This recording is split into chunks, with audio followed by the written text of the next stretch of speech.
এখন আমাদের ধারাবাহিক রুহানি অনুষ্ঠানে কিছু আলোচনা করা হইবে সিরাতাল মুস্তাকিমের আরো এক তথ্য সম্পর্কে, এবং সেই তথ্য হইল উক্ত সিরাতাল মুস্তাকিমের সেই রুহানি রাস্তা কিভাবে খোলা যাইবে তাহার সঠিক উপায় সম্পর্কে। কারণ উক্ত সিরাতাল মুস্তাকিমের সেই রুহানি রাস্তা খোলার উপায় সম্পর্কে আজকের পর্বে কিছু আলোচনা দলিল প্রমাণ সহ করা হইবে। কারণ উক্ত সিরাতাল মুস্তাকিমের সেই রুহানি রাস্তা খোলার ব্যাপারে যদি প্রত্যেক মানব গোষ্ঠী সঠিক রুহানি হিসাব অনুসারে এবং বাতিনি তালিম অনুযায়ী উপলব্ধি করিতে সক্ষম হয়, তবে প্রত্যেক মানব গোষ্ঠী সিরাতাল মুস্তাকিমের হাকিকত সম্পর্কে আরো এলেম অর্জন করিতে অবশ্যই সক্ষম হইবে ইনশাআল্লাহ তাআলা। কারণ সিরাতাল মুস্তাকিমের সেই রুহানি রাস্তা সম্পর্কে অর্থাৎ প্রত্যেক মানব গোষ্ঠীর উপলব্ধি করার জন্য সিরাতাল মুস্তাকিমের রাস্তা মানব গোষ্ঠী কিভাবে খুলিবে তাহার হাকিকি বিষয়ে সেই মহান আল্লাহ পাক খোদ ইরশাদ ফরমায়া, আলা বিজিকিরিল্লাহি তাতমাইন্নুল কুলুব। অর্থাৎ তিনি মুমিন বান্দাগুনকে বা ইমানদার বান্দাগুনকে সূরা রাদের 28 নম্বর আয়াতে ইরশাদ ফরমায়া যে তোমরা তোমাদের দিল কিংবা কলব দ্বারাই মতলব আমার ইসমে আজমকে জিকির করো। এবং এই আয়াতের একদম প্রথম অংশে সে ইরশাদ ফরমায়া আল্লাযীনা আমানু। তো আমানু শব্দের মানে হইল যারা মুমিন তাদেরকে আমানু বলা হয়। আর মুমিন ওই ব্যক্তি যাহার কলব মুনিব হয়ে গেছে। কারণ মুমিন হইবার জন্য আমাদের এই সিনার বাম সাইডে যে লতিফায় কলব রয়েছে, এই কলবকে মুনিব হবার দরকার আছে, তখন বান্দা মুমিন হতে পারবে, নচেত মুমিন হওয়া কোনো মতে সম্ভব নয়।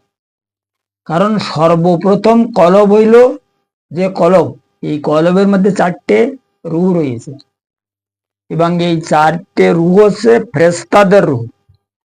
এরা হচ্ছে কওমে ফেরেশতা। এই রূহুর 4 জনের নাম হইল, প্রথম জনের নাম হচ্ছে সানোয়ার, যে রূহুর কোনো সুদ বুদ্ধি হুশ জ্ঞান জায়েজ না জায়েজ হারাম হালাল কিচ্ছু বোঝে না। যে কলব, এই যে কলবে সানোয়ার, ই হচ্ছে কাফেরদের মধ্যে যাহারা দিন সম্পর্কে যতই বুঝাও না কেন ওরা কোনো মতেই বুঝবে না। কারণ ওদের কলবের কোনো জ্ঞান বুদ্ধি নেই না। জ্ঞান বুদ্ধি কলবের না থাকার কারণে তারা দিন সম্পর্কে কোনো মতে মানার জন্য তৈরি না, আর মানেই না।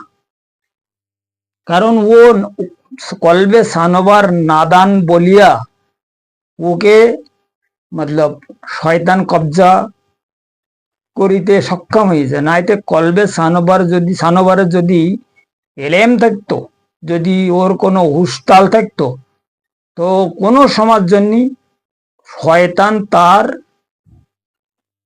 মতলব কবজা করার শক্তি রাখে না।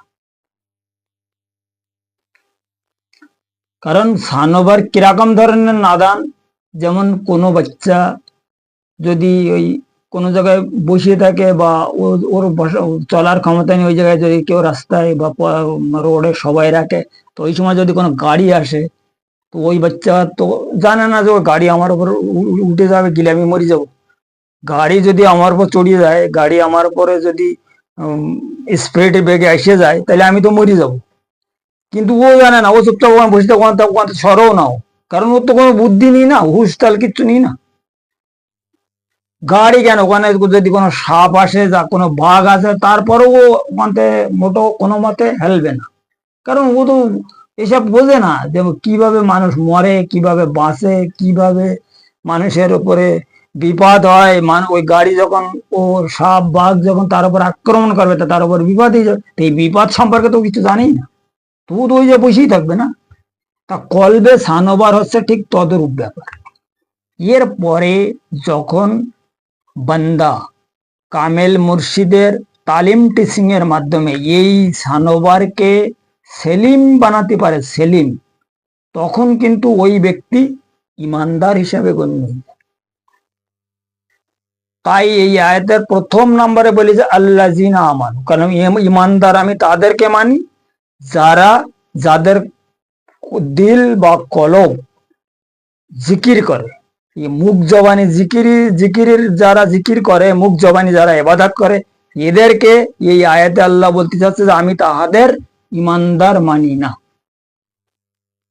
এখন এখানে পরিষ্কার বোঝা যাচ্ছে ইমানদার হতে গেলে দিল কিংবা কলবকে জিকির শিখাইতে হইবে। কোন জিকির? আল্লাহ পাকের ইসমে আজম, ইসমে আজম আল্লাহু জিকির শিখাইতে হবে, যে কাজ একজন সাধারণ মানব গোষ্ঠীর পক্ষে কোনো মতে সম্ভব না। এই কলবের জিকির শিখাবার জন্য যে আমাদের কামেল মুর্শিদের অবশ্যই দরকার, আর যে কারণে আমরা কামেল মুর্শিদ আমাদের তালাশ করিতে হয়, যে কারণে আল্লাহ পাক কোরআন শরীফের অন্য কোনো মোকামে বলিছে ইয়া আইয়ুহাল্লাযীনা আমানু ওয়াবতাগু ইলাইহিল ওসিলাতা। ইয়া আইয়ুহাল্লাযীনা আমানু, ইয়া আইয়ুহাল্লাযীনা আমানু, ইয়া আমানু মানে কি? এখানে মুমিনদের বলা হচ্ছে ইয়া আইয়ুহাল্লাযীনা আমানু। আমানু, এখানে আমানু বলি কিন্তু শেষ করিনি, এখানে কোরআন শরীফে যে শব্দ এগুলো বোঝায়, এখানে বলে আমানুত্তাকুল্লাহ। আমানু মানে যারা আমানু, তাদেরকে তাকওয়া অর্জন করার জন্য, তাকওয়া মানে তাকওয়া অর্জন করার জন্য ওসিলা দরকার। ওসিলা ছাড়া ওই ব্যক্তি তার ইমানকে মতলব বজায় রেখে আগে আর বাড়তে পারবে না।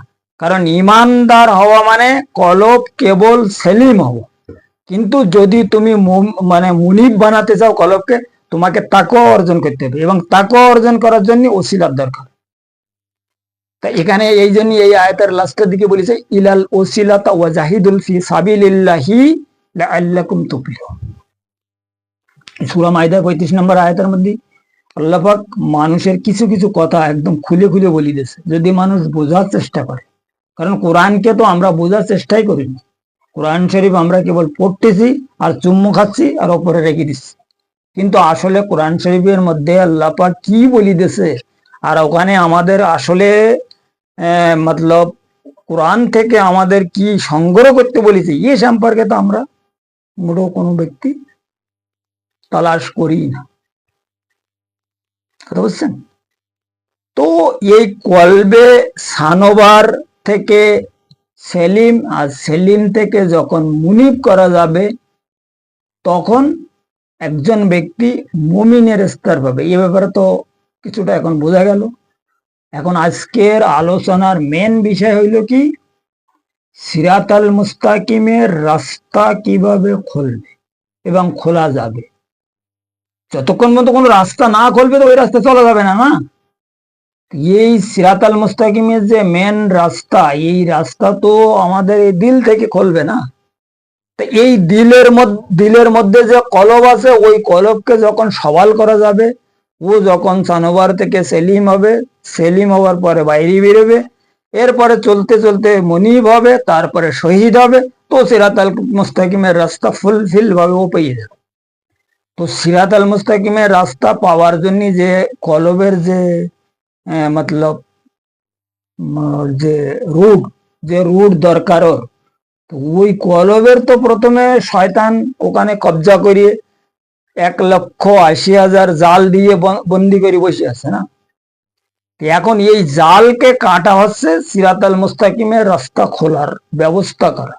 সিরাত আল মুস্তাকিমের রাস্তা খোলার ব্যবস্থা করতে গেলে প্রথমে এই আমাদের সিনার ওপরে যে 1,80,000 শয়তানি জাল রয়েছে, এই জালগুলো সর্বপ্রথমে কাটতে হবে। এই জাল যতক্ষণ না কাটা যাবে ততক্ষণ পর্যন্ত সিরাত আল মুস্তাকিমের রাস্তা কেউ পাবে না। আর এই জাল কাটার জন্য কামেল মুর্শিদের নজরে কিমিয়া শক্তি ছাড়া এই জাল কারোর কাটার কোনো মতে ক্ষমতা নেই।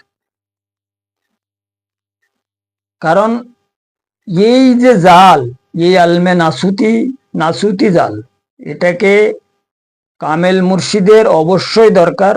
এখানে এই জাল সম্পর্কে, জাল কাটার বিষয় অর্থাৎ কিমিয়া শক্তি সম্পর্কে আরো বহু লম্বা কথাবার্তার প্রয়োজন আছে, কিন্তু এখন তো সেসব কথা বলা সম্ভব না। কারণ সোজা সেই মহান নবী পাক সালাতুসালাম এই কারণে ফরমায়া লিকুল্লি শাইইন সিকালাতুল কুলুব জিকির আল্লাহ।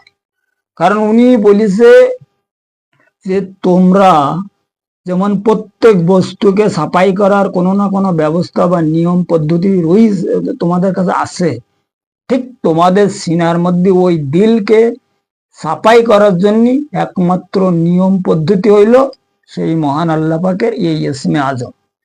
এই ইসমে আজমকে তোমরা ব্যবহার করো তরিকা হিসাবে। তরিকা সিরাত আল মুস্তাকিম মানে তরিকা, আর তরিকা মানে সিরাত আল মুস্তাকিম। এই তরিকা হিসাবে যদি ইসমে আজম কেউ ব্যবহার করতে পারে তখনই এই সিনার ওপরে পর্দা কাটবে, বা কলবের দিলের মধ্যে যে কলব রুহু রয়েছে, রুহু সওয়াল হবে। নসেব সারা জনম ইসমে আজম আমরা যদি পড়ি, আল্লাহু আল্লাহু করি, এতে কোনো কিছু হবে না। কারণ কোনো কাজ যদি ঠিক নিয়ম হিসাবে বা তার সিস্টেম হিসাবে না করা হয় তো ও কাজ কোনো সময় জন্য সাকসেসফুল হয় না। তো তরিকা মানে কি? রাস্তা। আর রাস্তা তাহাকে বলা হয়, এই যে আমাদের মানব দেহর মধ্যে যে দিল আছে, এটা হচ্ছে মানব দেহর পাম্পিং স্টেশন। অর্থাৎ মানব দেহর যে রক্ত আছে, এই রক্তগুলো রিফাইন করা মেশিন। এখন মানব দেহর মূল বস্তু হইল মানব দেহর দিল, যাকে ইংরেজিতে হার্ট বলা হয়।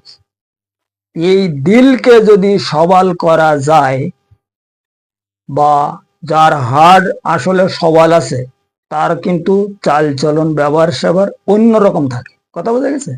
ঠিক তদ্রূপ এই ব্যাপারটা হচ্ছে ঠিক ওই রুহানি জগতে একই। যাহারা তাদের হার্টকে সবল করতে পেরেছে তাহাদের সঙ্গে শয়তান আর ব্রিগেড করার ক্ষমতা রাখে না। কারণ যখন এই কলবে সানোবারকে সেলিম বানানো যাবে তখন এর মধ্যে এ কেবল জিকির করবে আল্লাহ আল্লাহ রব্বুল আলামিন ইজ্জতের ইসমে আজম। তো এই ইসমে আজম যখনই জিকির করবে তখন ওখানে সেপাতে নূর পয়দা হবে। আর এই যে শয়তানের খলিফা লতিফায় নফস, এ কিন্তু নূরের কোনো মতলব নজদিক যাওয়ার তার ক্ষমতা নেই। কারণ একটা কাওয়া যেমন এই তীর থেকে গুলতিবাস থেকে ভয় করে, যে দেখলেও কিন্তু ভাবে, ঠিক এই নফস এই নূরের ভয়তে এইরকম দূরে সবসময় ভাগে। যেরকম আমাদের সাধারণ মানুষের আগুনের তাপ লাগলে আগুনের ধারে গেলি পুড়ে যাওয়ার ভয় থাকে, আগুনের ধারে আমরা মোটেও যাচ্ছি না। ঠিক তদরূপ ব্যাপার হচ্ছে এই লতিফায় নফসের, নূর থেকে অনেক দূরে থাকে সবসময়, যেন নূর তার কোন রকম আক্রমণ না করতে পারে। যখন কলবে সেলিম বারবার এই ইসমে আজম জিকির করতে থাকবে তখন কিন্তু কেবল নূর পয়দা হবে। আর ওই নূরের সাহায্য কলব আওর সওয়াল হয়ে থাকবে, আর লতিফায় নফস কাবু হয়ে থাকে। এখানে মতলব কুদরতি সিস্টেম আছে, যেমন মতলব লোহার সঙ্গে ঘর্ষণ হলে চিঙ্গারি সৃষ্টি হয়। দুধের সঙ্গে যদি বারবার আমরা টক্কর করি তো মক্খন সৃষ্টি হয়। পানির সঙ্গে বারবার টক্কর হলে বিদ্যুৎ সৃষ্টি হচ্ছে। ঠিক তদ্রূপ কুদরতি হিসাব অনুযায়ী যদি তাহার আল্লাহ পাকের এই ইসমে আজম, তাহার জাতি নাম কেউ তার জাতের ওসিলায়, জাতের হুকুম অনুযায়ী, তার জাতের কিমিয়া নজরের মতলব ফায়েজ অনুসারে ইউজ করতে পারে এই ইসমে আজম, তখন ওখানে সেপাতে নূর পয়দা হয়। আর ওই নূর লতিফায় নফসের সহ্য করার কোনো ক্ষমতা নেই। আর ওই নূর সৃষ্টি হওয়ার পরে ওই ব্যক্তি সিরাতাল মুস্তাকিমের রাস্তা পেয়ে যায় এবং তার রাস্তা খুলে যায়। মানে এখান থেকে নফসকে ভাগানে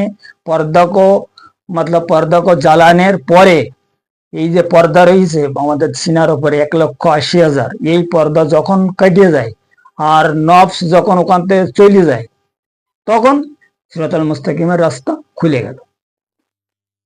এরপরে তুমি যত এগিয়ে থাকবা, আগে যত কাজ করতে থাকবা তত এগিয়ে থাকবা। মতলব সানোবার থেকে সেলিম থেকে মুনিব থেকে শহীদ হয়ে গেল, তো ও তো মতলব একদম লাস্টের স্তর।